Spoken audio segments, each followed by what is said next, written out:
தானியேல் புத்தகம் 5ஆம் அதிகாரம் 14வது வசனம். உனக்குள்ளே தேவர்களின் ஆவி உண்டு என்றும்.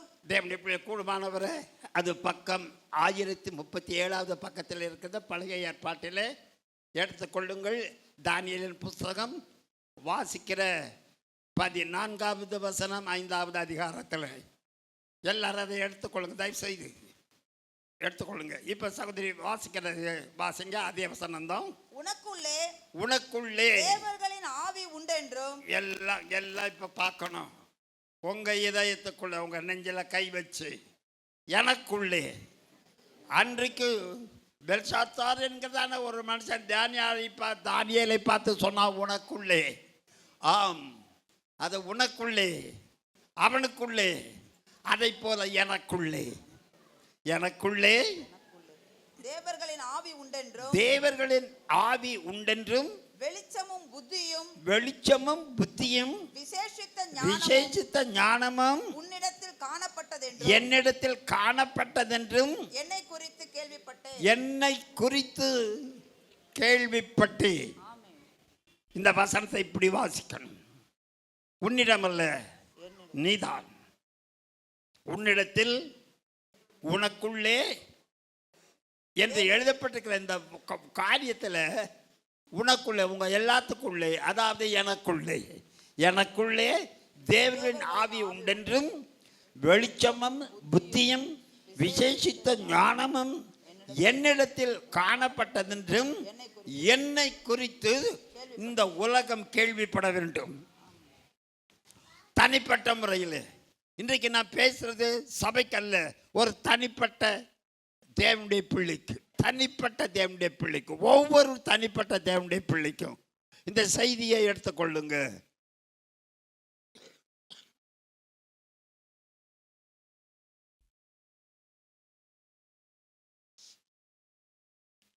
இந்த பகுதிகளை படிக்கும்போது பல முறைப்படுத்தி இருக்கிற இந்த தானியேல் புத்தகத்தை நான் அதிகமாய் வேதத்தில் வாசித்த 2 புத்தகம், மொத்தம் 3 புத்தகம், 66 புத்தகங்கள் இருக்கிறது. ஆனால் 3 புத்தகத்தை நான் அடிக்கடி வாசித்துக்கிட்டு இருக்கிறேன். ஒன்று தானியேல், அதுக்கு முன்பதாக யோனாவின் புத்தகம், தானியேலின் புத்தகம், அப்போஸ்தலர் நடபடிகள், அடுத்து விசேஷித்த கடைசி வேதத்தின் கடைசி பகுதி வெளிப்படுத்தின விசேஷம். இந்த 4 பகுதியில் மாறி மாறி மாறி மாறி பல தடவை வாசித்திருக்கிறேன். அதில் தானியேலை படிக்கும் பொழுது இந்த வேதத்தில் எனக்கு பிடித்த 2 பேர், ஒன்று முதலாவது யோனா, அதுக்கடுத்து தானியேல். ஏராளமான தீர்க்கதரிசிகள் இருந்தாலும் இந்த 2 பேரை குறித்து எனக்கு அவர்களை குறித்த ஒரு மேன்மையான மரியாதை உண்டு. அது மாத்திரமல்ல, சபையை இப்படிப்பட்ட ஆவிக்குள்ள உலகத்துக்குள்ளே தம்முடைய பிள்ளைகளை சபையை நடத்த வேண்டும் என்று நான் வாஞ்சிக்கிறேன். இந்த பகுதியை பார்க்கிற பொழுது, இந்த பகுதி எந்த சமயத்தில் வருகிறது என்றால், நேபுகாத்நேச்சார் என்கிறதான ஒரு ராஜா. இந்த ராஜா யூதேயா தேசத்தில் இருக்கிற சிதேக்கியா அவன் ஆண்ட காலத்திலே எருசலேமை முற்றுகையிடுகிறான். எருசலேமை முற்றுகையிடுகிற பொழுது ஏறத்தாழ 1.5 வருஷங்கள் அதை முழுவதுமாய் இந்த நேபுகாத்நேச்சார் அதை பிடித்து அதிலே இருக்கிற அதெல்லாம் பெரிய காரியங்கள், இப்போ அதுக்கெல்லாம் சொல்வதற்கான நேரம் இல்லை. நீங்கள் இப்போ இந்த தானியேலை போய் வாசித்து பாருங்க. சிதேக்கியா ஆண்ட அவன் காலத்திலே நேபுகாத்நேச்சார் அதை சிறைப்பிடித்து ஏராளமான மக்களை கொன்று போட்டு அலங்கத்தை எல்லாம் இடித்து போட்டு சில மக்களை சிறைப்பிடித்து வருகிறான். சிறைப்பிடித்து வந்த மக்களிலே ராஜகுலத்தை சேர்ந்த தானியேல், ஷாத்ராக், மேஷாக், அபேத்நேகோ, இதெல்லாம் உங்களுக்கு பழைய காரியங்கள் தெரிந்தது. இப்போ தெரிய வேண்டிய காரியம் என்னவென்று சொன்னால், இந்த நேபுகாத்நேச்சாருக்கு அவன் மற்ற ராஜாக்களை போல நேபுகாத்நேச்சார் அல்ல. நேபுகாத்நேச்சாரை தேவனாகிய கர்த்தர் பயன்படுத்துகிறார். அவன் யூதருடைய ராஜாவல்ல, அவன் புறஜாதியை சேர்ந்தவன், ஆண்டவரை அறியாதவன். ஆனால் அவனை தேவன் எடுத்து உபயோகிக்கிறார். அவன் நாட்களிலே உபயோகித்து எருசலேமில் கட்டப்பட்ட ஆலயம், அது உலகத்திலே ஒரு விசேஷித்த விதமான ஆலயம். சாலமோன் ராஜா அதை கட்டினான். அதுபோல தாவீது கட்ட விரும்பினான் ஆலயத்தை.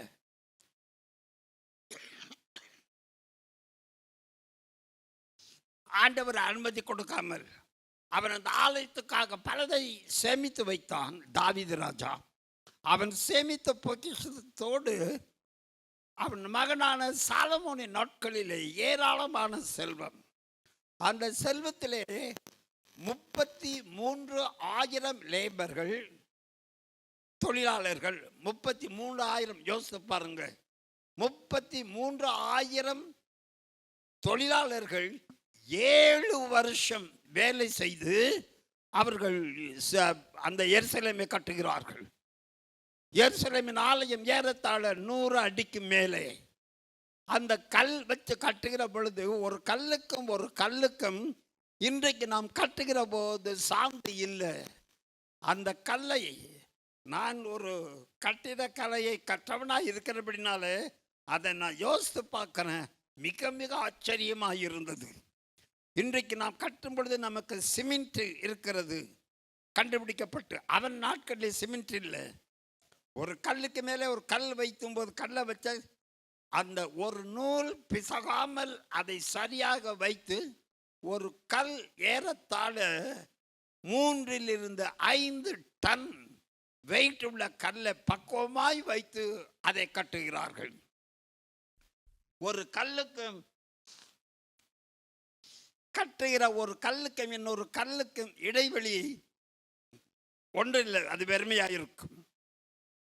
அது செல்ஃப் வெயிட்ல அந்த ஆலயம் கட்டப்படுகிறது. கொஞ்சம் கவனிங்க நீங்கள். அது கொஞ்சம் பார்த்தா அதை நான் கொஞ்சம் அந்த சிவில் இன்ஜினியரிங் தெரிஞ்சதுனால் அது பார்த்து ஆச்சரியப்பட்டேன். 100 அடி உயரம் மதுரையிலே இருக்கிறதான ஒரு கோயில் கோபுரம், மீனாட்சி அம்மன் கோயிலுடைய கோபுரத்தினுடைய உயரம் அந்த அளவுக்கு சாலமோன் அந்த சோறு மட்டும் கட்டுறோம். அதை ஆண்டவராக இயேசு கிறிஸ்து அவங்க காமிக்கிறாங்க. இவ்வளவு பெரிய ஆலயம், 33,000 தொழிலாளர்கள் 7 வருஷமாக கட்டி முடிக்கப்பட்ட இந்த ஆலயத்தை நேபுகாத்நேச்சார் அவன் என்ன செய்யறான்? சிதைக்கிறான். விட்டு அங்கே இருக்கிற ராஜகுல மக்களை பிடித்து வருகிறான். அவன் ராஜ்யத்துக்கு வருகிற பொழுது இப்பொழுது இருக்கிற ஈராக் தேசம், ஈரான் இருக்கிற அந்த தேசத்துக்கு அவன் கொண்டு வருகிற பொழுது அதிலே வாலிபர்கள் இருந்தார்கள், ராஜகுல வாலிபர்கள். இந்த வாலிபர்களை எடுத்து உபயோகிக்க விரும்பினால் நேபுகாத்நேச்சார் உபயோகிக்கிற பொழுது அதிலே இருந்தவர்கள் தான் இந்த தானியேல், அந்த 3-4 வாலிபர்கள். இவர்கள் தேவனாகிய கர்த்தரை நோக்கி, இதெல்லாம் உங்களுக்கு தெரியும், இக்கட்டான நிலைமையில் அவனுக்கு பார்த்த சொப்பனத்துக்கு அர்த்தம் தெரியாது, நல்லா கொல்லுவதற்கே இருக்கிற பொழுது இவர்கள் எல்லாரும் சேர்ந்து தேவனாகிய கர்த்தரிடத்தில் கேட்கிறார்கள். அப்பொழுது தேவனாகிய கர்த்தர், ஸ்தோத்திரம், இந்த ஒரு பகுதியை வாசிக்கும் பொழுது இந்த ஒரு வசனத்தை வாசிக்கலாம். தானியேலின் புத்தகம்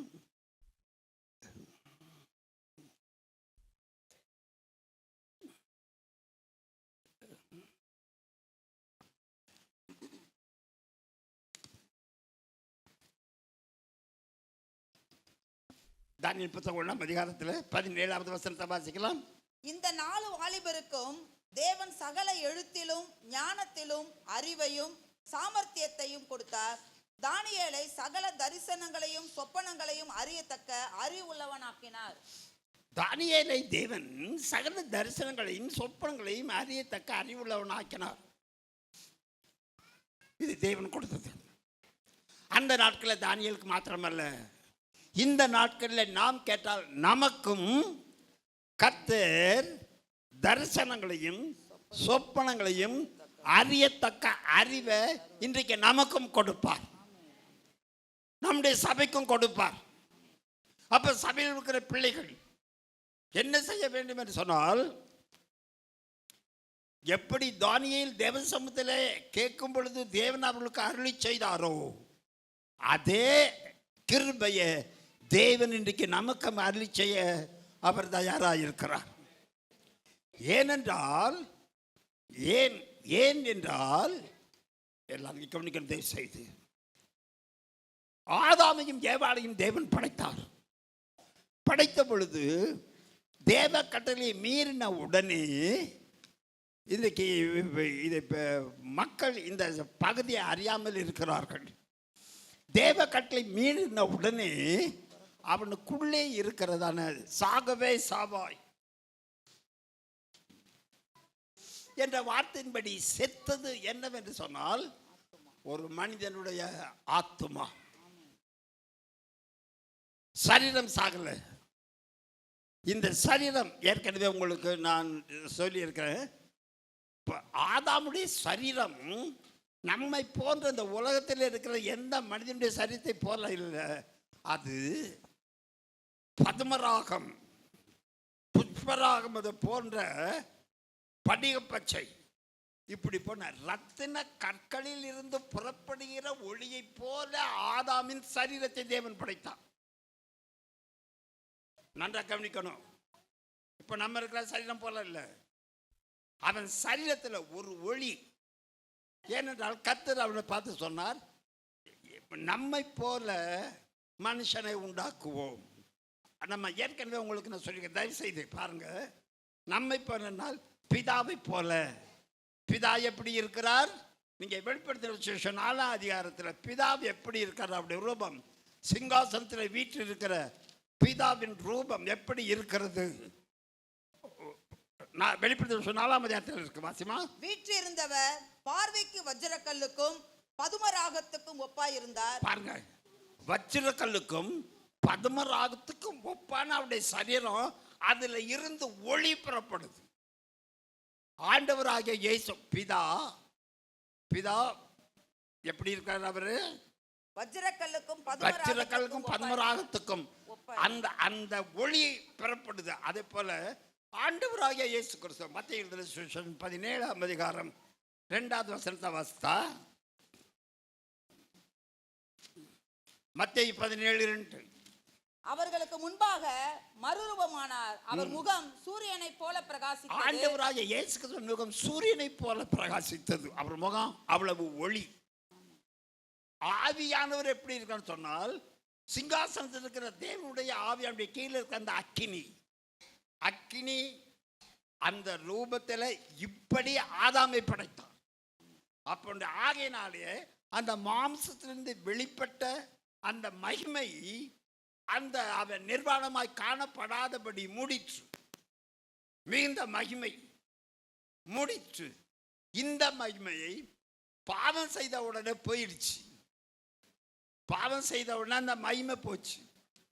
இப்போ தேவன் என்ன செய்கிறார் என்று சொன்னால், நம்ம இது ஆதாமில் இருந்து ஆண்டவராகிய இயேசு கிறிஸ்து ரத்தம் சிந்தப்படும் வரைக்கும் அந்த மக்களுக்கு அது இல்லை.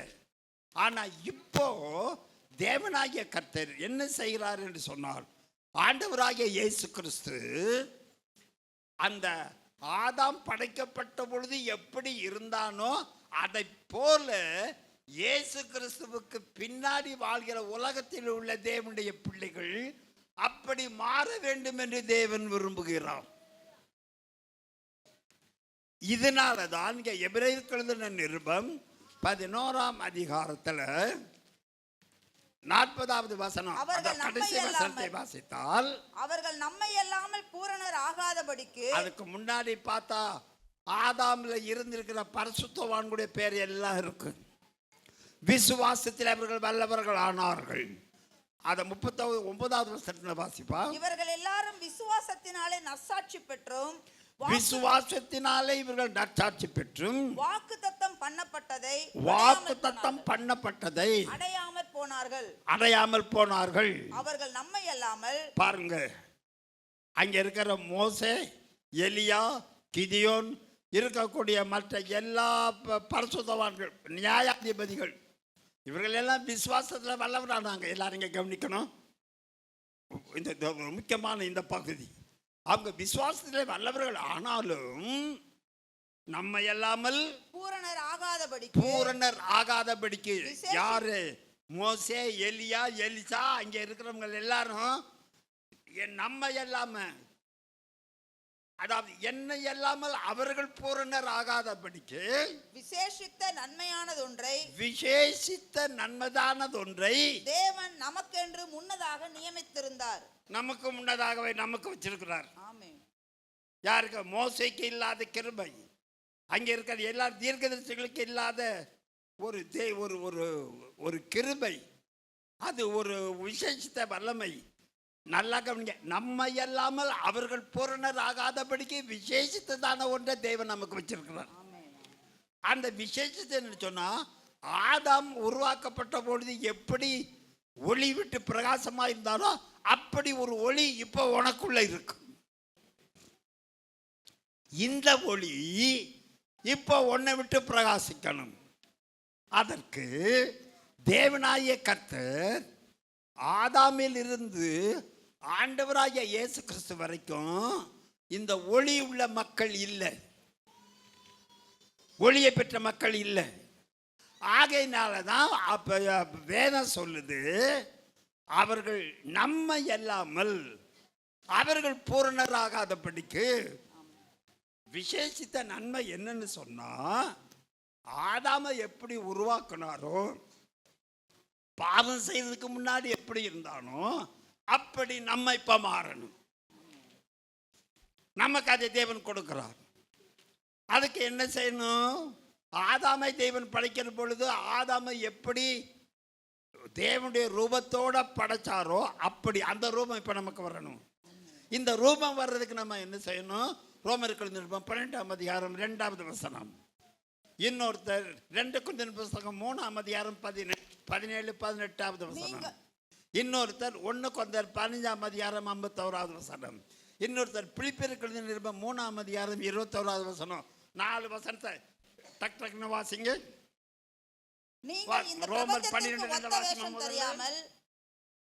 நீங்கள் இந்த பிரபஞ்சத்திற்கு ஒத்த வேஷம் தெரியாமல் தேவனுடைய நன்மையும் பிரியமும் பரிபூரணமான சித்தம் இன்னதென்று பகுத்தறியத்தக்கதாக உங்கள் மனம் புதிதாகிறதுனாலே மறுரூபமாகுங்கள். எல்லாம் கவனிக்கணும், தயவு செய்து இங்க எல்லாம் கவனிக்கணும். இந்த பிரபஞ்சத்துக்கு ஒத்த வேஷம் தெரியாமல், இந்த பிரபஞ்சம் எப்படி இருக்கு? சினிமா பார்த்துட்டு, சீரியல் பார்த்துட்டு, காலங்காத்தால ஒரு 10 இட்லியை உள்ள போட்டு மின்னுட்டு ஊர் சுத்திட்டு அதை பார்த்துட்டு இதை பார்த்துட்டு இந்த பிரபஞ்சம் இருக்கு. இந்த பிரபஞ்சத்தில் இருக்கிற மக்கள் எல்லாரும் என்ன பண்றாங்க? நிறையா சம்பாதிக்கணும், நிறைய புடவை வாங்கணும், நிறைய தங்கத்தை வாங்கணும், நல்லா சுகபோகமாய் வாழணும். இந்த உலகம் இருக்கிறது. இது போல நீ இல்லாமல், இந்த பிரபஞ்சத்துக்கு ஒத்த வேஷம் தெரியாமல், தேவனுடைய நன்மை, தேவனுடைய பிரியம், தேவன் யார் மேல பிரியமா இருக்கிறாரு? 146வது சங்கீதம் 13வது வசனம் என்று நினைக்கிறேன். வாசிக்கலாம். தேவனுடைய நன்மையும் பிரியமும். 146வது சங்கீதம் 13வது வசனம்.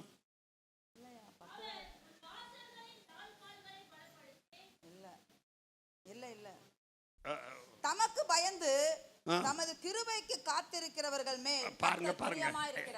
எத்தனாவது சொன்னமா? 147:11. 147வது சங்கீதத்துல தமக்கு பயந்து தமது அவருடைய கிருபைக்கு காத்திருக்கிறவர்கள் மேல் தேவன் பிரியமாயிருக்கிறார். எல்லாரும் கவனிக்கணும். ரொம்ப ஆழமான வசனம், 6வது வசனம். இங்க எல்லாரும் கவனிக்கணும் தயவு செய்து. ரொம்ப ஆழமான காரியத்தை இன்னைக்கு உங்களுக்கு நான் பிரசங்கிக்க போறேன். எனக்கு அதிகமான நேரத்தில் உங்களுக்கு சத்தியத்தை சொல்வதற்கு எனக்கு நேரம் கிடைக்கல. டைம் என்ன ஆகுதோ பரவாயில்ல, எல்லாத்தையும் விட்டுட்டு கொஞ்சம் கவனிக்கணும்.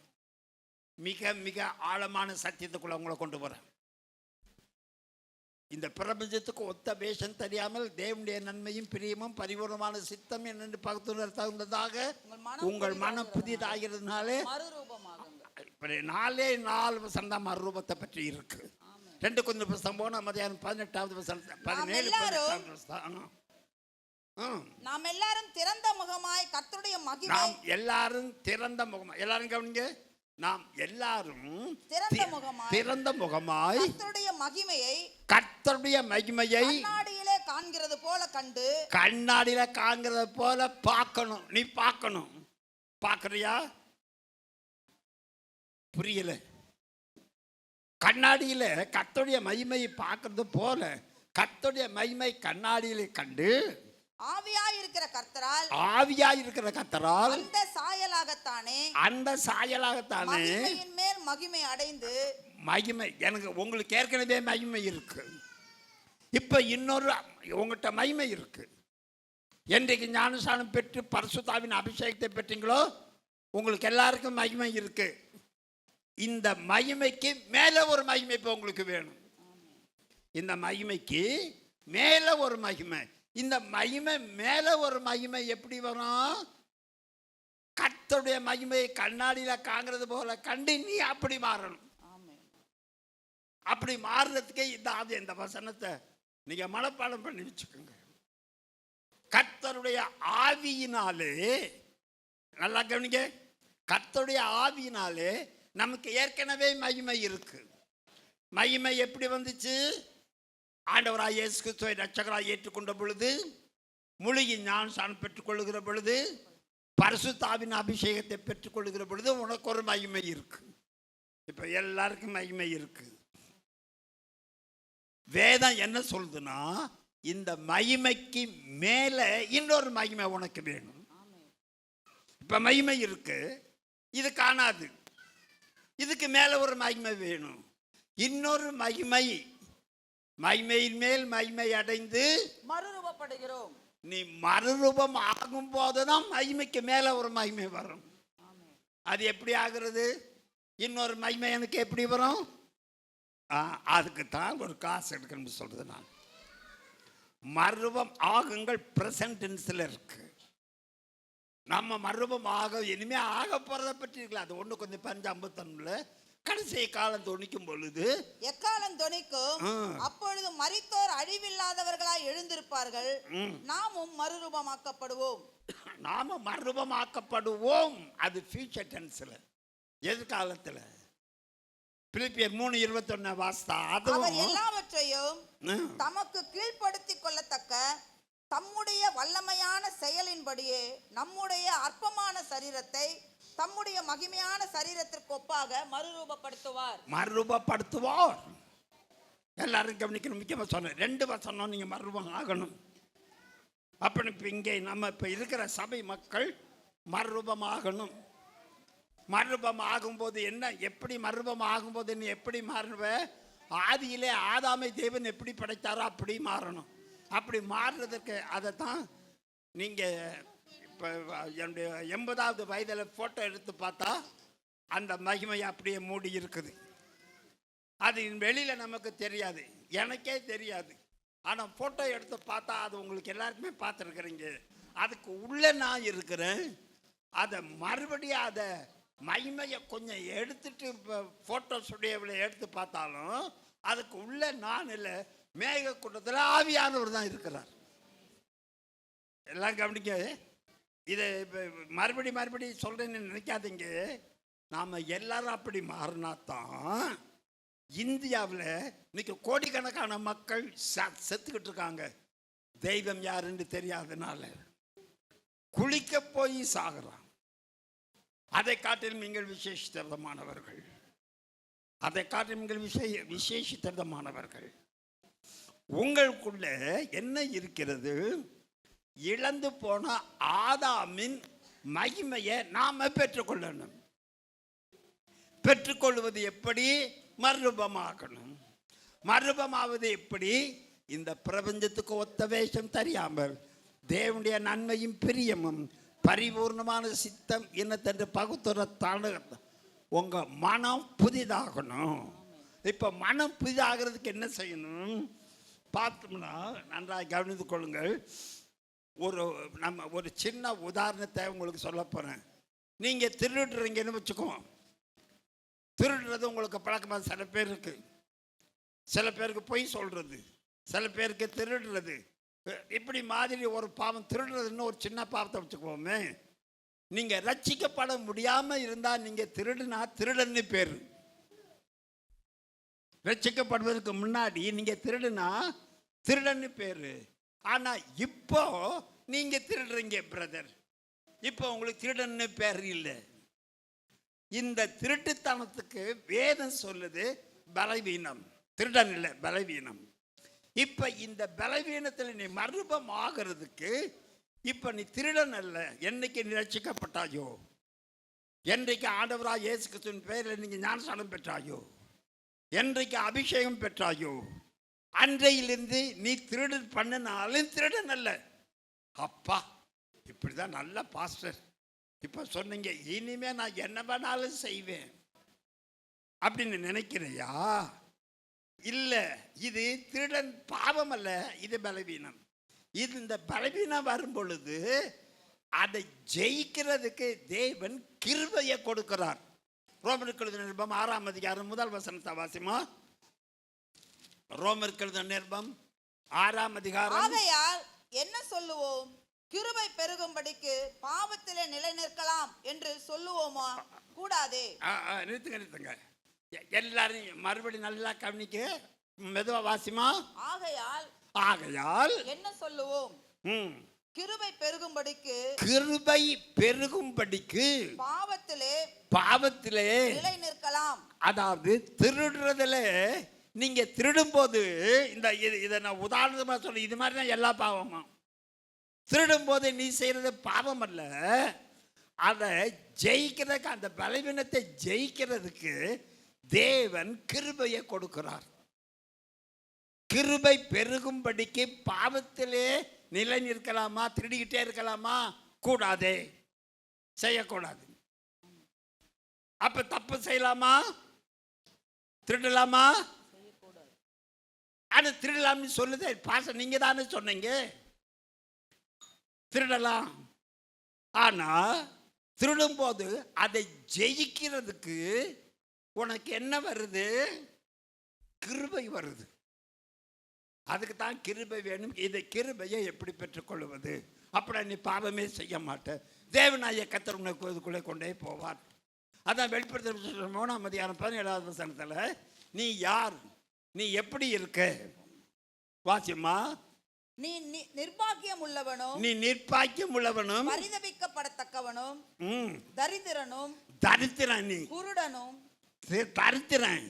குருடன் நிர்வாணியுமாய் இருக்கிறதை அறியாமல் நான் ஐஸ்வர்யவான் என்றும் திரவிய சம்பன்னன் என்றும் எனக்கு ஒரு குறைவும் இல்லை என்றும் சொல்லுகிறபடியால் நான் நீ ஐஸ்வர்யவான் ஆகும்படிக்கு பாருங்க சொல்றப்ப நீ யார், நீ எப்படி இருக்கிற? எல்லாரும் ஒரு நிமிஷம் கவனிங்க, ஒரு நிமிஷம் கவனிங்க. நீ எப்படி இருக்கிற? துர்ப்பாக்கியவன், திருடன். அந்த வசனத்தை வாசிமா. நீ நிர்பாக்கியம் உள்ளவனும் பரிதபிக்கப்பட்டவனும், நிர்பாக்கியம் உள்ளவன், பரிதபிக்கப்பட்டவன், தரித்திரன், குருடன், நிர்வாணியுமாய் இருக்கிறதை அறியாமல், இருக்கிறத நீ அறியாமல் நீ என்ன சொல்ற? நான் ஐஸ்வர்யவான் என்றும், நான் ஐஸ்வர்யவான், திரவிய சம்பன்னன் என்றும். இப்படிதான் இந்த பிராஸ்பெக்ட் செழிப்பான உபதேசத்தை கொடுக்குறவங்க பாவம் அழுகாது. நீ அப்படி செய், இப்படிப்பட்ட காரியத்தை சொல்லி உங்களை கெடுத்துட்டாங்க. அதனால தேவன் இப்ப என்ன செய்யறாருன்னா, வாசிமா அந்த வசனத்தை, ஐஸ்வர்யவான் ஆகும்படிக்கு, நீ ஐஸ்வர்யவான் ஆகும்படிக்கு நெருப்பிலே புடமிடப்பட்ட பொன்னையும் உன் நிர்வாணமாகிய அவலட்சணம் தோன்றாதபடிக்கு. இதை ஏற்கனவே உங்களுக்கு பிரசங்கம் பண்ணி இருக்கிறேன், இதை ஏற்கனவே சொல்லி இருக்கிறேன். ஐஸ்வர்யனாகிற பொன்னிலே புடம்பட்டவன், அக்கினில புடம்பட்ட பொன், அது உன் விசுவாசம். தேவனுடைய பிள்ளைகளே, உங்களுக்கு ஒரு விசுவாசம் இருக்கணும். என்ன விசுவாசம்? நான் ஆராதிக்கிற என் இயேசு கிறிஸ்துவை தவிர வேறொரு தெய்வம் இல்லவே இல்லை. இல்ல, இல்லவே இல்ல, இல்ல. வேற ஒரு தெய்வம் இருக்கா? போய் இந்த கோடிக்கணக்கான 40 கோடி ஜனம் போய் தண்ணிக்குள்ள அழுக்கு தண்ணியில குளிக்கிறான, குளிப்பியா? குளிக்க போவியா? மகாமகத்துக்கு சொர்க்க வாசல் திறக்குதுன்னு போவையே, போவையா? விக்கிரகத்தை கும்பிடுவையா? அருமை தெய்வ ஜனமே, நம்ம எவ்வளவு பாக்கியசாலிகள் தெரியுமா? எவ்வளவு பெரிய பாக்கியசாலி தெரியுமா? எவ்வளவு பெரிய பாக்கியசாலி. அப்படியானால் என் அருமை தெய்வ ஜனமே, ஆதியிலே ஆதாமை எப்படி தேவன் படைத்தாரோ அந்த சிருஷ்டிக்கு நீங்க இப்ப எல்லாரும் வரணும். நீங்க எல்லாரும் கருப்பா இருக்கேன்னு நினைக்காத. கருப்பா சிவப்பா பிரதர்? நீங்க பிரதர் உங்களை தான் கேட்கிறேன். எப்படி? அப்படியா? கருப்பா? நீங்க கருப்பா? நல்லா கவனிங்க. நான் ஏற்கனவே ஒரு இன்சிடென்ட் சொன்னேன். மலேசியாவில் நான் 3 மாதம் ஹோல் மலேசியா ஏஜி சத்தில் பேசினேன். ஹோல் மலேசியா தேசம் முழுவதும் அற்புதம், அடையாளம். அதுக்கு 1 மாதம்தான் இருக்க முடியும். போய் அது விசா வாங்கிறதுக்கு அடுத்து நான் சிங்கப்பூர் போயிட்டு வரேன். சிங்கப்பூரில் போகிறதுக்கு முன்னாடி ஏற்கனவே உங்களை சொல்லிட்டேன், ஃப்ளைட்டு போயிடுச்சு. என்ன செய்யணும், பங்காகி இருக்கும்போது ஒரு காரியத்தில் இன்னொரு சகோதரி வந்து எனக்கு வேறு டிக்கெட் எடுத்து கொடுத்து சிங்கப்பூர் ஏர்லைன்ஸ்லேருந்து நான் மலேசியா வரணும். எல்லாரும் இங்கே கவனிங்க. அப்போது பொதுவாக இப்போ ஃப்ளைட்டில் எல்லா கலரும் இருக்கும். கருப்பன் வருவான், ஆஸ்திரேலியா வருவான், இந்தியன் வருவான், செக்கச்செவர் எல்லாம் இருக்கும் பொதுவாக ஃப்ளைட்டில். நான் ஃப்ளைட்டில் ஏராளமான ஃப்ளைட் இப்போ ஜர்னி பண்ணிட்டேன். பார்த்தா எல்லாம் இருக்கும். ஆனால் அன்னைக்கு பர்டிகுலர் டேயில் எந்திரிச்சு பார்க்குறேன், எல்லாம் சீனாக்காரங்களும் தாய்லாந்துக்காரங்களும் எல்லாம் செக்கச்செவேர்னு இருப்பாங்க. நான் ஒருத்தன் தான் கருப்பேன். நானும் எந்திரிச்சு பார்க்குறேன், ஃப்ளைட்டு முழுவதும் செக்கச்செவேர். ஃப்ளைட்டில் முகத்தை துடைக்கிறதுக்கு ஒரு டிஷ்யூ பேப்பர் கொண்டு வருவாங்க. அந்த டிஷ்யூ பேப்பர் அதை துடைச்சா நல்ல ஜெல்லு ஃப்ரெஷ்ஷாக இருக்கும் மூஞ்சி. ஒரு அம்மா, ஒரு சீனாக்காரி செக்கச்செவேர்னு இருக்கு, டிஷ்யூ பேப்பர் கொண்டுட்டு வர்றா. என் பக்கத்தில் வந்த உடனே வீல்னு கத்தி பொத்துன்னு விழுந்தா அதெல்லாம் அப்படியே. அதுக்கு முன்னாடி ஆளுகிட்ட கேட்குறேன், இவங்க எல்லாம் சிவப்பாக படைச்சிட்டு இங்கே அப்படி சிவப்பு யாரும் கிடையாது, எல்லாம் கற்பர்கள் தான். நம்ம யாரும் அவ்வளோ சிவப்புன்னு நினைக்காது. நீ இருக்கிற சிவப்புல சிவப்பு கிடையாது. பாருங்க, இவங்களாம் சிவப்பா படிச்சு ஆடவரை என்ன கண்ணங்கரேன்னு படைச்சிட்டேன்னு கேட்டேன். உங்களுக்கு மறுபடி சொல்கிறேன், ஞாபகப்படுத்துறதுக்காக. ஏற்கனவே சொல்லியிருக்கிறேன், ஞாபகப்படுத்துறதுக்காக சொல்கிறேன். அவள் அலறின உடனே பொத்துன்னு கீழே விழுந்தா டிஷ்யூ பேப்பர். அப்போ சொன்னேன், இயேசுவினாத்துல அசுத்தாவியை புறப்பட்டு போன்னு சொன்னேன். எந்திரிச்சா என்னை பார்த்தா அவளுக்கு கண்ணிலிருந்து கண்ணீர், பயங்கரமான ஒரு விடுதலை. போகும்போது அப்போ ஆண்டவர் சொல்றார், காதில் சத்தம் கேட்குறேன், நீ கருப்பா இருக்குன்னு சொன்னையே, சிகப்பா இருக்கிறவட்ட பிசாசு இருக்கான். நீ கருப்பா இருந்தா உனக்குள்ள நான் இருக்கேன். அழுத கருப்பா இருக்குன்னு கவலைப்படுறியா? இல்ல, உனக்குள்ள அபிஷேகம் பெற்ற உனக்குள்ள இயேசு கிறிஸ்து இருக்கிறார். அடிக்கடி ஒரு வசனத்தை உங்களுக்கு ஞாபகப்படுத்திக்கிட்டே இருப்பேன். மகிமை நம்பிக்கையாக இயேசு கிறிஸ்து உங்களுக்குள் இருப்பது, உங்களுக்குள்ள இருப்பது. இந்த ரகசியத்தை யார்ட்டையும் சொல்லாது. இந்த ரகசியத்தை யாருக்கும் சொல்லிடாது. என்ன ரகசியம் அது? மகிமை நம்பிக்கையாக இயேசு கிறிஸ்து எனக்குள் இருக்கிறார். உனக்கு தெரியல, இயேசு கிறிஸ்து உங்ககிட்ட இருக்காரா? இருக்காரா? இந்த நம்பிக்கை மட்டும் உங்ககிட்ட இருந்தா நம்ம இந்த இந்திய தேசத்தை அசைச்சிருவோம். ஏதோ வாயில மட்டும்தான் சொல்ற, இல்ல இயேசு கிறிஸ்து எனக்குள்ள இருக்கால அந்த நம்பிக்கை இருந்தா நாம எல்லாம் கூடி ஜெபிக்கிற ஜெபத்துல இன்னைக்கு எழுப்புதலுக்காக ஜெபிக்கிறாங்க ஒரு கூட்டம். பாவம், எல்லாம் பேருக்காக, புகழுக்காக, பணத்துக்காக, வியாபாரிகள். அவன் பேர் வரணும், அதுக்காக இருக்கிறவன் பேரை போட்டான். அவன் அங்கே போய் சண்டை போட்டுட்டு இருப்பான். வேணா இந்த கால நேரத்தில் அவங்கள பற்றி பேசுவானா? இன்றைக்கு ஆண்டவராக இயேசு கிறிஸ்து உனக்குள்ள இருக்கிறார், நமக்குள்ள இயேசு கிறிஸ்து இருக்கிறார். இந்த நமக்குள்ள இருக்கிற இயேசு கிறிஸ்து நம்ம மறுபப்படுத்துவார்னு சொன்னா, இப்போ உனக்குள்ள இந்த இயேசு இருந்தால், இந்த இயேசு உனக்குள்ள இருக்கிறாரு, அவருக்குள்ள இருந்தால் உனக்கு நீ பாவமே செய்ய மாட்டேன். பாவம் செய்யும்போது அதை மேற்கொள்வதற்கு தேவன் கிருபையை கொடுக்கிறார். கிருபை பெருக பாவத்திலிருந்து நீ ஜெயம் பெறலாம். பாவம் செய்யாம நீ ஜீவிக்க முடியும். கிருபை கிடைக்கும். வாசிமா, அந்த வசனத்தை தொடர்ந்து வாசிமா.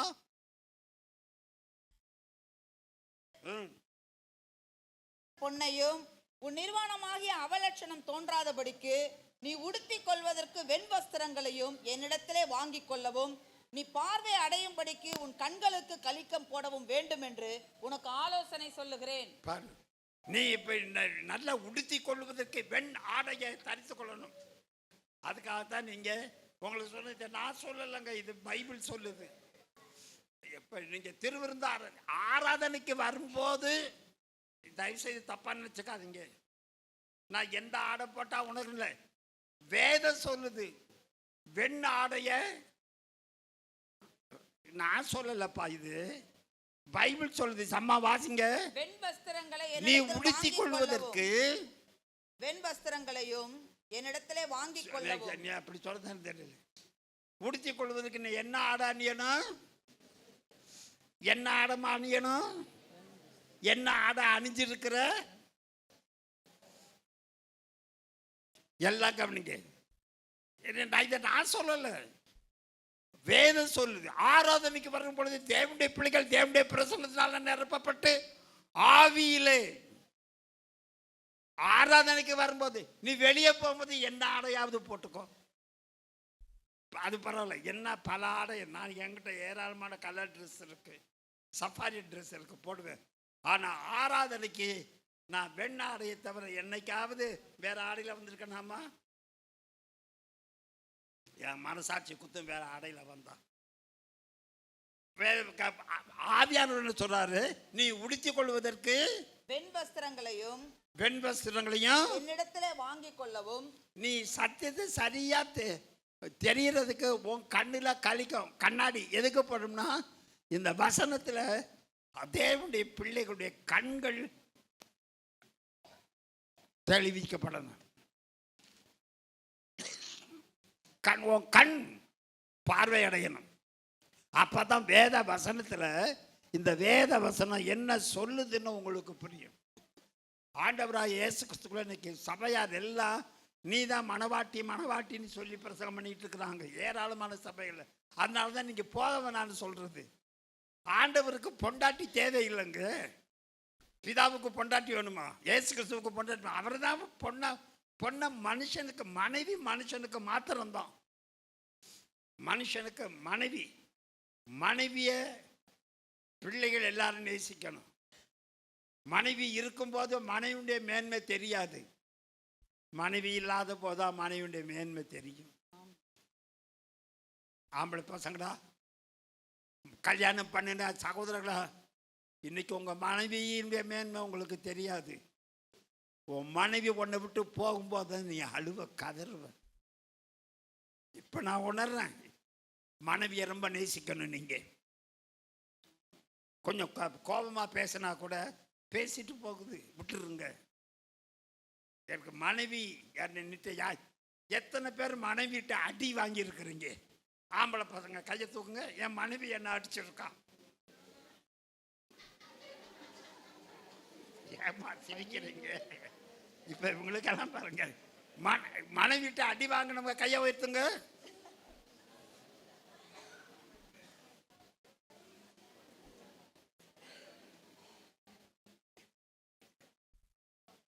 அடிப்பீங்களாமா? நீங்களாம் அடிக்கிற பிள்ளைகளா?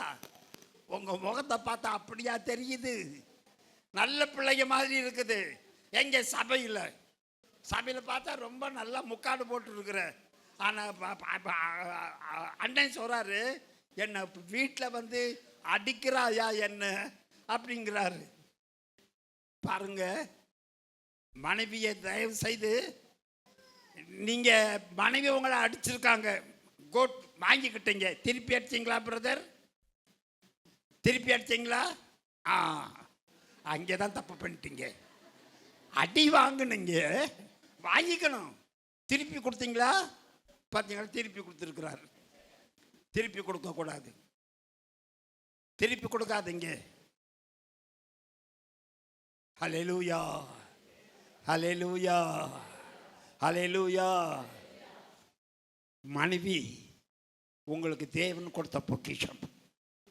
மனைவி உங்கள் வாழ்க்கையில் இருக்கிறது, அது தேவன் கொடுத்த ஒரு நல்ல ஈவு. தயவுசெய்து மனைவியை அடிக்காதீங்க.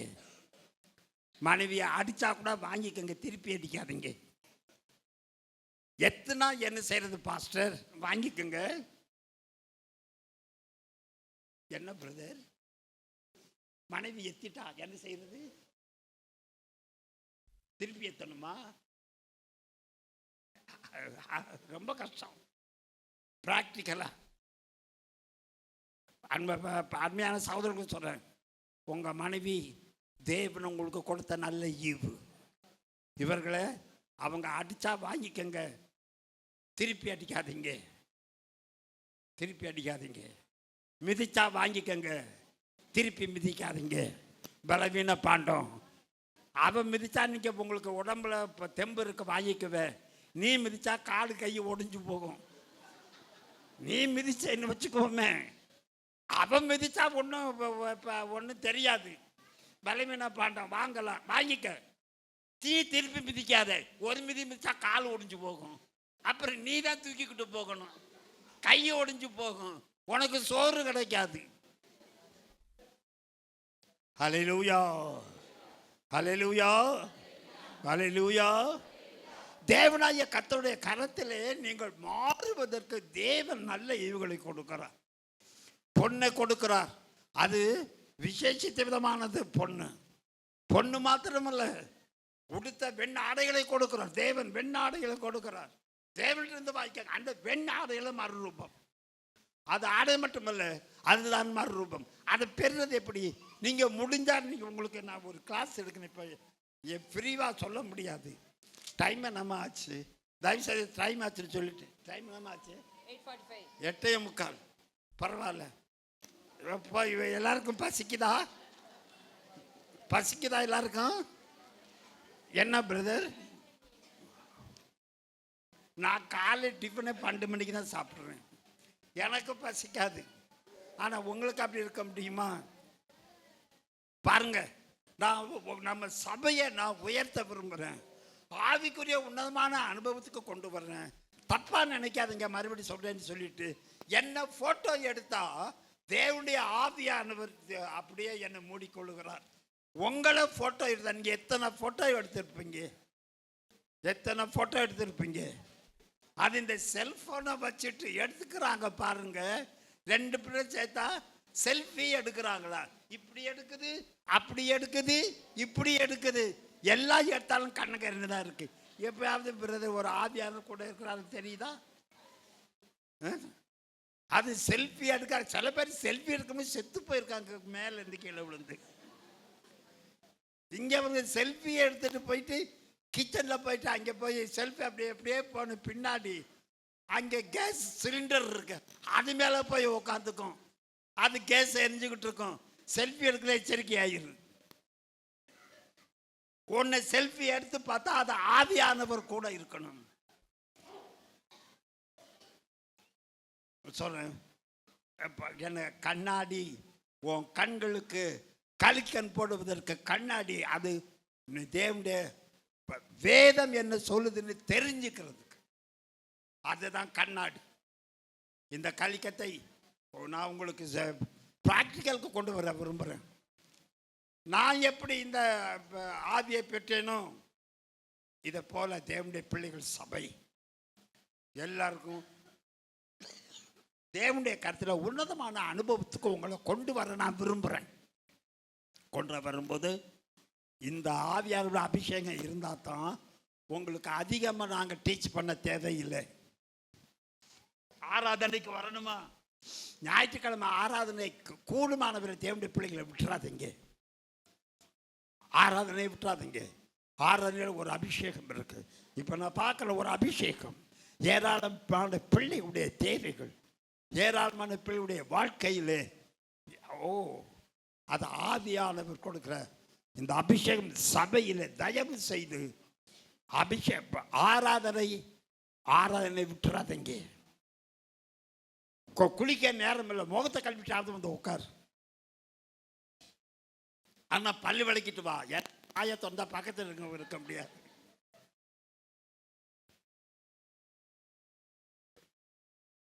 ஸ்தோத்திரம் ஸ்தோத்திரம். ஆவியானவருடைய நம்பிக்கை முதலாவது. அது பொன், விலையேறப்பெற்ற உன் நம்பிக்கை மாத்திரமல்ல, உன் வாழ்க்கையை தேவனுக்காக வாழும் ஒரு வாழ்க்கை. நம்ம வாழ்க்கை நம்ம தனிப்பட்ட முறையில் தேவனும் நானும், தனிப்பட்ட முறையில் தேவனும் நானும். உங்களை யாரும் குற்றம் சாட்ட மாட்டாங்க. நீ என்னை குற்றம் சாட்டுறையோ இல்லையோ, இல்லை, தேவன் என்னை குற்றம் சாட்டுறாரா, அதுதான் முக்கியம். தேவன் என்னை குற்றம் சாட்டாத ஒரு ஜீவியம்.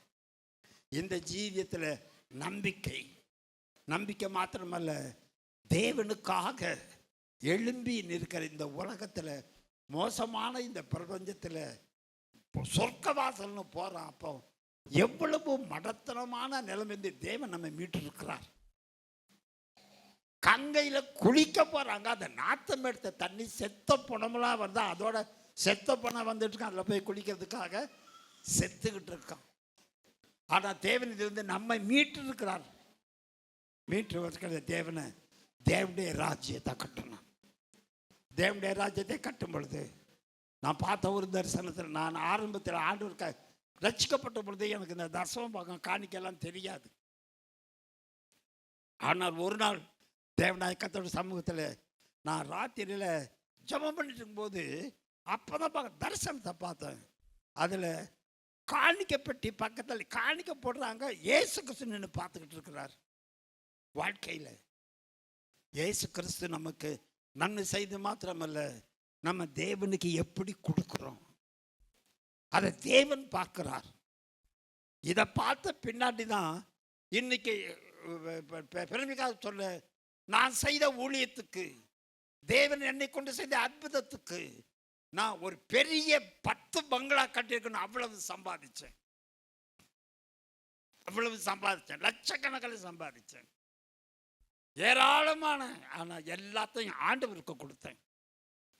ஏராளமான மக்களுக்கு உதவி செய்யணும். எங்கள் வீட்டில் ஒரு மாதம் வரைக்கும் 100 பேர் அந்த டிசம்பர் காலத்தில் வருவாங்க, இப்போ தங்குவாங்க. 100 பேருக்கு சாப்பாடு ஒரு மாதம் வரைக்கும் நான் போட்டேன். எங்கள் வீட்டில் டீ இல்லாமல் யாரையும் அனுப்ப மாட்டோம். என் மனைவி தெரியுது, கிச்சன்லேயே இருப்பா. எங்கள் வீட்டில் வெந்துக்கிட்டே இருக்கும், அடுப்பு குறையவே எரிஞ்சுக்கிட்டே இருக்கும். தேவனுக்காக நான் எல்லாம் செய்தேன். தேவ சமூகத்திலிருந்து பேசுகிறேன்.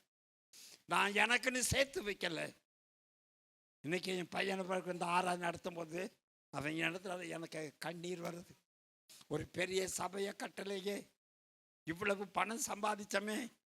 ஆனால் நம்ம எதை கட்டுறமோ இல்லையோ, ஒரு நம்பிக்கை, தேவன் என் கூட இருக்கிறார். நான் உன்னை விட்டு விலக மாட்டேன்னு சொல்ல, என் கூட இருக்கிறார். என் வாழ்க்கையில் தேவன் செய்யாத அற்புதமே இல்லை. அசுத்தாவிகள் ஓடுது, கேன்சர் குணமாகுது, செத்த பிள்ளை உயிரோட வருது. அவங்க ஒரு இதுக்காக இதில் நாங்கள் மலேசியாவில் ஒரு பிள்ளைக்காக விட்டு என்னன்னு கேட்டேன். ஒரு பாட்டில், அந்த வீடியோவில் அது இருக்குது, 5000 பேருக்கு எண்ணெயை ஊற்றின எண்ணெய் வந்துக்கிட்டே இருக்கு. இந்த அற்புதத்தை தேவன் செய்திருக்க நாளைக்கு. அப்போ ஆதி காலத்தில் தேவன் என்ன அற்புதத்தை செய்தாரோ அதே அற்புதத்தை இன்றைக்கு நம்மகிட்ட செய்வார். நீங்க ஜெபம் பண்ணுங்க, உங்க மூலமா தேவன் அற்புதத்தை செய்வார். நீங்க பாஸ்டர் ஜெயராஜ் மூலமா தான் செய்வார்னு நினைக்காதீங்க, உங்க மூலமா செய்வார். நம்புங்க, நம்ப மாட்டேங்கிறீங்க. அதுக்காகத்தான் இப்ப நான் உங்களுக்கு மறுபடியும் அழுத்தி சொல்றேன். தேவனுடைய ராஜ்யத்தை கட்டணும். தேவனுடைய ராஜ்யத்தை கட்டுவதற்கு காரணமே தெய்வ ஜனமே. நாம நிறைய சம்பாதிச்சு வைக்கலன்னு நினைக்காதீங்க. உங்க சம்பாத்தியத்தில் பெரும்பகுதியை தேவனுக்கு கொடுங்க. தேவன் உங்களை கைவிடவே மாட்டார். எனக்கு நான் 15 வருஷமா நான் ட்ரெஸ்ஸே எடுக்கல. 15 வருஷம் நான் எனக்கு காசு போட்டு பேண்ட் ஷர்ட் எடுக்கவே இல்லை. இப்போ எக்கச்சக்கமான பேண்ட் ஷர்ட் எனக்கு இருக்கு. எல்லாம் தேவன் கொடுத்தது, தேவனுடைய பிள்ளைகள் கொடுத்தது. எந்த பிள்ளை கல்யாணமானாலும் மணமகனுக்கு என்ன ட்ரெஸ் இருக்குன்னா அதே ட்ரெஸ்ஸை எனக்கு எடுத்து கொடுக்குற ஏராளமான பிள்ளைகள் இருக்காங்க. என்னை யாரும் தேவனாய கர்த்தருக்கு நான் கொடுத்தேன், தேவன் தேவன் எனக்கு கொடுக்கிறார். ஏராளமான மக்கள் இன்றைக்கு என் அருமை தேவி ஜனமே, இன்றைக்கு சபையை நீங்க கட்டணும். நீங்க கொடுக்கிற காணிக்கைகளை தேவன் பார்க்கிறார், பிசாசும் பார்க்கிறான். பிசாசு ஒரு சமயத்தில் ஆவடியில் நம்ம டெல்லி சகோதரிக்கு ஜெபித்துட்டு அந்த ஒரு பிசாசு மட்டும் இருந்தான். மற்ற ஒரு 90 பிசாசுகளை துரத்திட்டு, அது உங்களுக்கு தெரியும், ஏற்கனவே சொல்லியிருக்கிறேன். ஆவடியில் டெல்லிங்கிற சகோதரி உங்களுக்கு எல்லாம் தெரியும். சகோதரி சாக போகும்போது தேவனாகிய கர்த்தர் என்னுடைய ஜபத்தினால அது பரிபூர்ணமான விடுதலை பெற்ற அந்த ஒரு பிசாசை காலையில் தெரிஞ்சுக்கணும். என்ன ராத்திரி 1 மணி ஆயிடுச்சு, தூங்க போகிறேன். உடனே இந்த 7 மலையாக வந்து நிற்கிறேன். நானும் நல்ல தூக்கத்தில் நிலக்கும் டயர்டாகி தூங்க போகிறேன். ஒருத்தன் வந்து நிற்கிறான். யார் நிற்கிறான்னு பார்த்தா ஒரு மனுஷன். நீ இப்போ யார் செத்து போன ஆவியான்னு கேட்ட கோபம் வந்துடுச்சு. அது கோபம் வந்து என்கிட்ட சொல்லிச்சு, உன் சன்னிதானம் சின்ன சன்னிதானம், என் சன்னிதானத்தை வந்து பார். நான் திருப்பதி வெங்கடாச்சலபதி, என் சன்னிதானத்தை பார். எவ்வளவு உனக்கு எவனாவது 1 லட்சம் ரூபாய் காணிக்க கொடுத்துருக்கானா? அன்னைக்கு உங்களுக்கு அதுக்கு பின்னாடி 1 லட்சம் காணிக்க கொடுத்த ஜனங்கள் உண்டு. அவன் கேட்கும்போது 1 லட்சம் எவனாவது உனக்கு காணிக்க கொடுத்தானா? என் சன்னிதானத்தை பார், கொட்டுறான். இப்போ என்ன சொல்ல வர்றேன்னா, நீ காணிக்க கொடுக்கறத பிசாசு பார்க்குறான். பிசாசுக்கு தெரியுது விசுவாசிகள் யாரும் 1 லட்சம் எனக்கு காணிக்க கொடுக்குறது பிசாசு பார்க்கலாம். அப்பனா தேவனும் பார்க்குறார் நீ கொடுக்குற காணிக்கை. நல்லா தெரிஞ்சுக்கோங்க. எனக்கு கஷ்டம் நீங்க நினைக்கலாம், இல்லை நீங்க கொடுக்குற காணிக்க உன் சந்ததி வரைக்கும் அது உனக்கு ஆசீர்வாதமா வரும். உன் சந்ததி வரைக்கும் ஆசீர்வாதமா இருக்கு. கவலைப்படாதீங்க. உன் சந்ததி இன்னைக்கு நீ கொடுக்குற காணிக்க, இன்னைக்கு இப்போ நான் கேட்கல, எப்படி இதுக்கு ரெண்டெல்லாம் எப்படி கொடுக்குறா என்னன்னு தெரியல. கஷ்டமாக தான் இருக்குது. தேவனுடைய பிள்ளைகள் இப்போ நான் முடிக்க போகிறேன். உங்களோட நிறைய பேச விரும்புகிறேன். உங்களை பக்குவப்படுத்தி உன்னதமான நிலைமைக்கு கொண்டு வர்றதுக்கு நான் விரும்புகிறேன். உங்களை எல்லாம் கர்த்தருடைய ஆவியானுடைய வல்லமை நீங்கள் பெற்ற ஆவியானவர் என்ன ஃபோட்டோ எடுக்கும்போது எந்த ஆவியானவர் என்ன நெருப்பிருக்காரோ அந்த ஆவியானவர் உங்களையும் நெருப்பணும், உங்களையும் ஃபோட்டோ எடுக்கணும். அடிக்கடி இப்போ செல்ஃபி எடுத்துப்பார், எனக்கு அந்த அபிஷேகம் இருக்கான்னு சொல்லிட்டு போய் இன்னொரு பொண்ணுகிட்ட வந்து செல்ஃபி எடுத்துக்கோன்னு சொல்லி எப்படா நடிகனை பார்த்து நடிகன் பக்கத்தில் போய் நின்றுக்கிட்டு செல்ஃபி எடுக்காத. தேவ ஆவியானவர் கர்த்தருடைய ஆவியானவர் உன் கூட இருந்து உன்னை வழி நடத்தி உன்னை பலப்படுத்துறதுக்கு உன் நம்பிக்கை. உன் நம்பிக்கை. 2வது, தேவனுக்காக கொடுக்கிற காரியத்தில் பிசினியா இராதே. தேவனாகிய கர்த்தருக்கு கொடுத்து பிசினித்தனம் பண்ணி சீர்கட்டு போனவர்கள் உண்டு, வள்ளிய அள்ளி கொடுத்து ஆசீர்வாதம் பெற்றவர்களும் உண்டு. தேவனாகிய கர்த்தருடைய கருத்தில் இப்போ நான் செய்தியை முடிக்க போகிறேன். அடுத்து நான் முடிக்க போகிறேன். இன்னும் உங்கள்கிட்ட நிறையா இதை குறித்து பேசணும், நேரம் இல்லை. மணிப்பே 9 ஆக போகுது. பாருங்க, கவனிங்க. ஒன்று நான் சொல்லிட்டு அப்புறம் எனக்கு பாட்சா பார்க்குறேன். நல்லா கவனிங்க. சபை ஒரு வல்லமை உள்ள தனிப்பட்ட முறையில் நீ வல்லமை உள்ள பிள்ளையா மாறணும். உனக்கும் தேவனுக்கும் உள்ள உறவு இருக்கிறதுக்கு உன் நம்பிக்கை, உன்னுடைய நம்பிக்கை. நான் ஆராதிக்கிற நேசிக்கிறதை தவிர வேற தெய்வம் இல்லை. இந்த தெய்வத்திட்ட போறதுக்கு உன்னை முழுவதுமாக ஒப்பு கொடுக்கணும். உன்னை ஒப்பு கொடுக்கணும். எனக்குன்னு இந்த உலகத்தில் ஒன்றும் இல்லை. நன்றாய் அறிந்து கொள்ளுங்க. ஆதியில தேவன் என்ன அற்புதத்தை செய்தாரோ அதே அற்புத தேவன் இன்னைக்கு செய்கிறார். இப்போ உன் மூலமா செய்யணும். பாஸ்டர் ஜெயராஜ் மூலமா இல்ல, ஒவ்வொரு விசுவாசி மூலமா செய்யணும். பிசாசை நீ துரத்தணும்.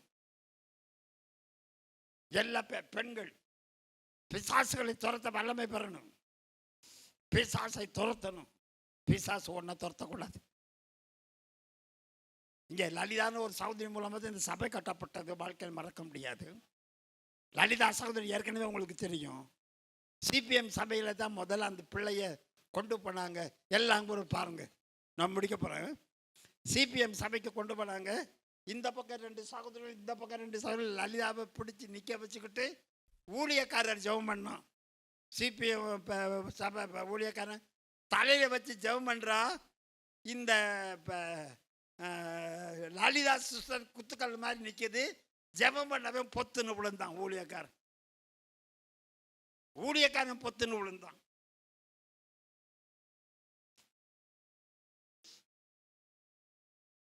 நீங்க ஆராதிக்க ஆண்டவரா இயேசு கிறிஸ்து சபை எப்படி இருக்கு? ஊழியக்காரன் ஊழியக்காரன் ஜெபிக்கிறதை விட்டுட்டு வீட்டில் கொண்டாந்து போட்டது. அப்போதான் நான் அதை பெரிய கதை எல்லாம் உங்களுக்கு தான் தெரியுமே. கர்த்தருடைய ஆவியானவர் அற்புதத்தை செய்கிறார். உங்களுக்கு ஆலோசனை நான் முடிவா என்ன சொல்றேன்னா, உன் ஜெபத்தில் தேவன் அற்புதத்தை செய்வார். செய்யணும். அப்படி நீ மாறணும். அப்படி நீ ஜெபிக்கணும். அப்படி நீ உருவாகணும். எல்லாரும் பிசாசுகளை துரத்தணும். எல்லாருடைய ஜெபத்தில் அற்புதம் நடக்கணும். நடக்குமா? நடக்குமா? முடியும். உன்னால முடியும். உன்னால முடியும். உன்னால கூடும். அன்றைக்கு தான் தேவன் அற்புதத்தை செய்தாரு. இன்னைக்கு செய்ய மாட்டார். இன்னைக்கு அற்புத கர்த்தர் செய்வார். இன்றைக்கும் கர்த்தர் அற்புதத்தை செய்வார். இப்ப செய்ய தயாராக இருக்கிறார். ஆண்டவர் அற்புதம் செய்ய தயாராக இருக்கிறார். நீ அற்புதத்தை செய்ய நீ தயாராக இருக்கிறையா? கொஞ்சம் அந்த இதுதான், அந்த நம்பிக்கை தான் போயிடுச்சு பாஸ்டர். இப்போ ஒரு சமயத்தில் கேகே நகரில் ஜெபிக்கும்படியா என்னை கூப்பிட்டாங்க. ஒரு சகோதரி, அசுத்தாவியை பிடித்த ஒரு சகோதரி கிட்ட எல்லாரும் பாஸ்டர்லாம் ஜெபம் பண்ணாங்க. போகலை பாஸ்டர். அது நான் சொல்ல ஒரு 20 வருஷத்துக்கு முந்தி, பாஸ்டர் நீங்கள் வாங்க அப்படின்னு சொல்லிட்டு, ஏன்னா அந்த காலத்தில் செய்த அற்புதத்தை பார்த்துட்டு ஒரு உண்மை சம்பவத்தை சொல்லிட்டு நான் முடிக்க போகிறேன். ஒரு உண்மை சம்பவத்தை சொல்லி நான் அந்த செய்தியை முடிக்க போகிறேன். அப்போ அந்த கேகே நகரில் அது ஒரு சப் இன்ஸ்பெக்டருடைய ஒய்ஃப். அது இப்போ கர்த்தர் எங்கள் மூலமாக செய்த அற்புத கண்ணால் பார்த்தது. பல ஊழியக்காரர்கள் ஜெபம் பண்ணி போகாத அந்த அசுத்தாவினால என்ன கூப்பிட்டாங்க. எனக்கு போகிறதுக்கு கொஞ்சம் லேட் ஆயிடுச்சு. அப்புறம் எப்படியோ போனேன். சாயங்காலம் அவங்க காலையில் ஒரு 11 மணிக்கு வர சொன்னாங்க. நான் அவங்க வீட்டுக்கு 9 மணி 3 அதுக்குள்ளே அதை ஜெபம் பண்ணி அனுப்பிட்டாங்க. அந்த பிள்ளை அங்கே இல்லை. அப்போ அந்த சகோதரி சொன்னாங்க என்கிட்ட சொன்ன ஒரு வார்த்தை, பாஸ்டரையா நீங்கள் வருவீங்கன்னு பார்த்தேன், நீங்கள் வரல. ஆகினால அந்த பிசாசும் போக மாட்டேங்குது, என்ன செய்யுதுன்னு தெரியல. ஒரு உண்மை சம்பவத்தை சொல்கிறேன். அப்புறம் அந்த பிசாசு காலில் நான் தான் விழுந்து, பிசாசு பாஸ்டர் வரல, என்னால் உங்களை துரத்த முடியாது. காலில் பிசாசு காலில் விழுந்து, பிசாசு நீ போ. உண்மை சம்பவத்தை சொல்கிறேன். அந்த பிசாசு என் காலில் நீ விழுந்துட்ட, சரி நான் போகிறேன். போகல, அது போய் சொல்லிட்டு போனேன்னு சொல்லிட்டு அது எப்படி போகும்? அந்த சகோதரி, அது சப் இன்ஸ்பெக்டருடைய ஒய்ஃப். அது அப்புறம் பாஸ்டர் நீங்கள் வராமல் போனதுனால எனக்கு ரொம்ப கஷ்டமாக போச்சு. பிசாசை காலில் விழுந்து கெஞ்சினேன். பாஸ்டர் வரல, பிசாசை நீ போயிரு. அது நான் போறேன்னு சொல்லிட்டு போயிருச்சு பாஸ்டர். பிசாசு போயிடுச்சு. அது எப்படிமா போகும்? காலில் விழுந்து கெஞ்சாத பிசாசை போன்னு சொல்லி. இன்றைக்கு உன் கையில் உன்கிட்ட வல்லமை இருக்கு, உங்ககிட்ட அக்கினி இருக்கு, உன்னால் எல்லாம் செய்ய முடியும். நீ அற்புதத்தை செய்யணும், அதிசயத்தை செய்யணும். உன் ஜெபத்தில் வல்லமை இறங்கணும். நீ அப்படியேப்பட்ட பிள்ளையா மாறணும். தேவனுக்காக நம்பிக்கை, அது மாத்திரமில்லை, தேவனுடைய ராஜ்யத்தை கட்டுவதற்கு மறக்காத, நீங்க கொடுக்கிற காணிக்கையை தேவன் பார்க்கிறார். அது மாத்திரமல்ல, நீ கொடுக்கிற காணிக்கையை பிசாசும் பார்க்கிறான்.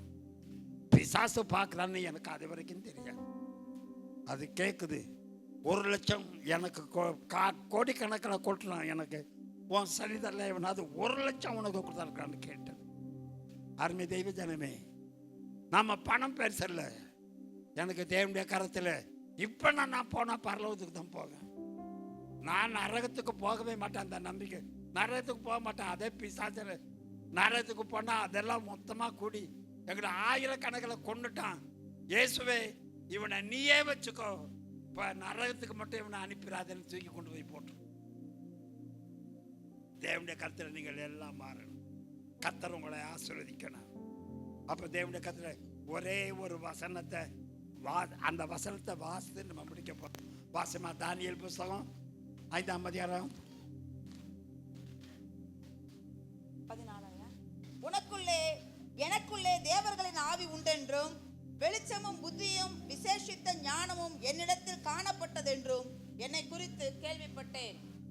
எல்லாரும் அந்த வசனத்தை வாசிங்க. அந்த வசனத்தை எல்லாரும் வாசிங்க. யாருக்குள்ள? எனக்குள்ளே. உனக்குள்ளேன்னு வாசிச்சிடாதீங்க. அதுக்காக தான் உங்களை வாசிக்க சொன்னேன். உனக்குள்ளே அல்ல, யாருக்குள்ளே? எனக்குள்ளே. எனக்குள்ளே.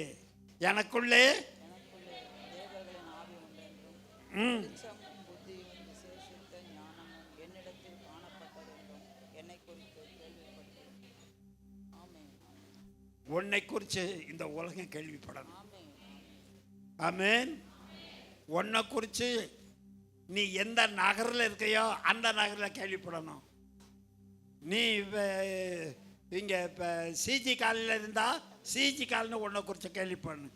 சுனாமி குவார்ட்டர்ஸில் நீ இருந்தால் சுனாமி குவார்ட்டர்ஸ் வந்து உன்னை குறித்து கேள்விப்படணும்.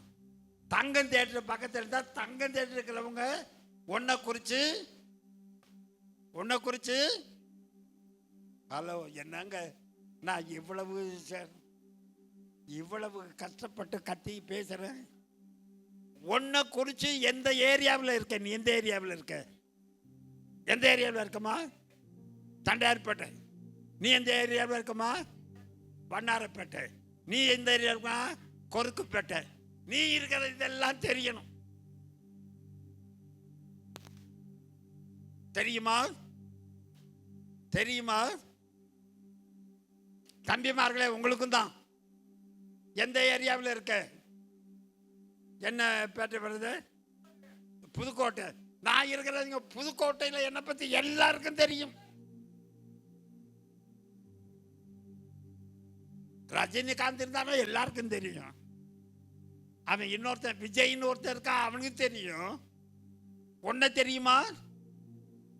உனக்கு தெரியணும். அதற்காகத்தான் நான் பிரசங்கம் பண்ணுறேன். இந்த உலகத்தில் இருக்கிற எல்லாரும் இப்போ மெட்ராஸில் ஒன்றை எல்லாருக்கும் தெரிஞ்சிருக்கணும். கர்த்தர் உன்னை ஆசீர்வதிக்கணும். ஆமென். ஆமென். ஹல்லேலூயா.